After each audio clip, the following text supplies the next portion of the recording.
अनुपमा आज के एपिसोड में काव्या वनराज से बात करती है। दोनों को अनुपमा को धोखा देने का पछतावा है। वनराज कहते हैं कि परितोष के काम से उन्हें एहसास हुआ कि उन्होंने अनुपमा के साथ गलत किया है। वह पछताता है और कहता है कि पुरुष पैटर्न का पालन करते हैं और वे परितोष की तरह पछताते भी नहीं हैं।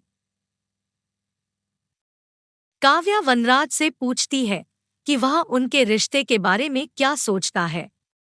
वह वनराज से पूछती है कि क्या उसे अपने फैसले पर पछतावा है या वह अपनी कार्रवाई दोहराएगा। वनराज ने काव्या के सामने कबूल किया कि अनुपमा के जीवन से बाहर निकलने के बाद उसने हमेशा उससे प्यार किया है। वह कहते हैं कि उन्होंने अनुपमा के साथ गलत किया और उन्हें अपनी गलती का एहसास हुआ। वनराज का कहना है कि अनुपमा के साथ वह बच्चों की वजह से बंधता है, लेकिन उन्हें यकीन है कि अतीत में जो कुछ भी हुआ है वह परितोष की वजह से उसके लिए फिर से अनुभव करना मुश्किल होगा। फिर अनुपमा में काव्या कहती है कि अनुपमा मजबूत है, लेकिन यह अच्छा है कि उसके पास अनुज और अनु है, अन्यथा बाद वाला टूट जाता। अनुपमा किंजल को सुलाती है। वह भगवान से उसकी देखभाल करने की प्रार्थना करती है। अनुपमा अनुज और अनु को एक वॉइस नोट भेजती है। काव्या अनुपमा के लिए चाय लाती है। इतनी बेइज्जती के बावजूद शाह के घर मामले को संभालने के लिए उन्होंने अनुपमा को धन्यवाद दिया। अनुपमा को खुशी होती है कि किसी ने धन्यवाद कहा। काव्या अनुपमा को घर वापस जाने के लिए कहती है। किंजल के उठने के बाद डॉली किंजल के पास बैठी है। वह अनुपमा की अनुपस्थिति में किंजल को संभालने की चिंता करती है। अनुपमा लीला से पूछती है कि क्या उसे कुछ चाहिए। लीला अनुपमा से उसे जहर देने के लिए कहती है। वनराज लीला को शांत होने के लिए कहता है। बाद में अनुपमा में पाखी कहती है कि सच्चाई जानने के बावजूद राखी चुप थी, लेकिन अनुपमा ने इसका खुलासा इसलिए किया क्योंकि वह लोकप्रिय होना चाहती थी। वह अनुपमा पर आरोप लगाती है।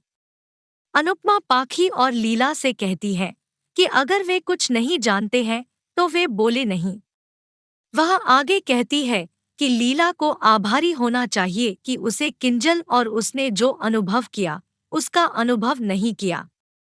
पाखी कहती है कि अतीत में अनुपमा ने उसके परिवार को छीन लिया और अब उसने आर्य को तोड़ दिया है। अनुपमा पाखी से दुर्व्यवहार बंद करने के लिए कहती है। वह आगे कहती है कि उनके जैसा बच्चा चाहता है कि एक पिता चाहे कितना भी गलत क्यों न हो, एक माँ को भुगतना पड़े। अनुपमा पाखी का व्याख्यान करती है। अनुज अनुपमा को ढूंढता है। जीके अनुज को बताता है कि अनुपमा शाह हाउस में है। अनुज सोचता है कि उसे याद क्यों नहीं है। अंत में अनुपमा में अनुज को अनुपमा का वॉइस नोट मिलता है। पाखी अनुपमा से कहती है कि वह वनराज और परितोष को माफ कर सकती थी। अनुपमा पाखी भगवान से कहती है कि अगर वह ऐसी ही स्थिति से गुजरती है तो उसे अपने पति को माफ करना चाहिए। पाखी कहती है कि वह अपना मामला संभाल सकती है। अनुपमा पाखी से उसकी बातें याद रखने को कहती है।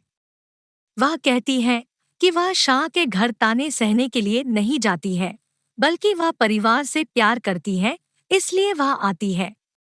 लीला अनुपमा से अगली बार नहीं आने के लिए कहती है।